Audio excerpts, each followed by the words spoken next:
মার্কিন যুক্তরাষ্ট্র বলেছে, যুদ্ধবিরতির শর্তে ইসরায়েল দক্ষিণ লেবানন থেকে সেনা প্রত্যাহারের প্রথম ধাপ শুরু করেছে। বৃহস্পতিবার 12ই ডিসেম্বর এক প্রতিবেদনে এ খবর দিয়েছে বার্তা সংস্থা রয়টার্স।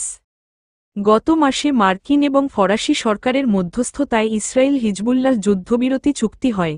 চুক্তি অনুসারে ইসরায়েলি সেনাদের 60 দিনের মধ্যে ইসরায়েল লেবানন সীমান্তের দক্ষিণ থেকে প্রত্যাহার এবং হিজবুল্লাহ যোদ্ধাদের লিতানি নদীর উত্তর থেকে সরে যেতে বলা হয়েছে।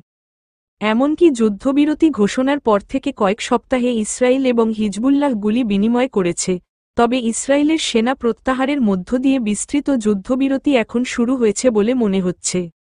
বুধবার এক বিবৃতিতে মার্কিন সেন্ট্রাল কমান্ড বলেছে, দক্ষিণ লেবাননের শহর আল-খিয়ামে ইসরায়েলি বাহিনী প্রত্যাহার হয়েছে এবং ফাঁকা এলাকায় নিয়মিত লেবানিজ সেনা মোতায়েন হয়েছে। বিবৃতিতে সেন্ট্রাল কমান্ডার জেনারেল মাইকেল কুরিলা বলেছেন, শত্রুতা দীর্ঘস্থায়ী বন্ধের বাস্তবায়নের ক্ষেত্রে এটি একটি গুরুত্বপূর্ণ প্রথম পদক্ষেপ এবং এটি অব্যাহত অগ্রগতির ভিত্তি স্থাপন করবে।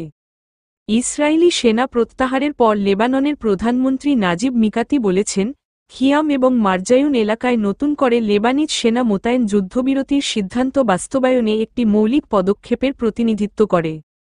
মিকাতি এক্সের এক পোস্টে বলেছেন, দক্ষিণ লেবাননে স্থিতিশীলতা প্রতিষ্ঠার জন্য আমরা লেবাননের সেনাবাহিনীর প্রচেষ্টাকে অভিনন্দন জানাই। পৃথকভাবে ইসরায়েলি সামরিক বাহিনী বলেছে তাদের 7ম ব্রিগেড দক্ষিণ লেবাননের খিয়ামে তাদের মিশন শেষ করেছে। ইসরায়েলি সামরিক বাহিনী এক বিবৃতিতে বলেছে, যুদ্ধবিরতির সমঝোতা অনুসারে এবং মার্কিন যুক্তরাষ্ট্রের সমন্বয়ে লেবাননের সশস্ত্র বাহিনীর সৈন্যদের এলাকায় মোতায়েন করা হচ্ছে। পরে মার্কিন প্রতিরক্ষা বিভাগ বলেছে, প্রতিরক্ষা সচিব লোয়েড অস্টিন ইসরায়েলের প্রতিরক্ষা মন্ত্রী ইসরায়েল কাৎজের সাথে কথা বলেছেন। অস্টিন বলেছেন, মার্কিন যুক্তরাষ্ট্র ইসরায়েল হিজবুল্লাহ যুদ্ধবিরতিকে সমর্থন করার জন্য তার অংশীদারদের সাথে কাজ করছে।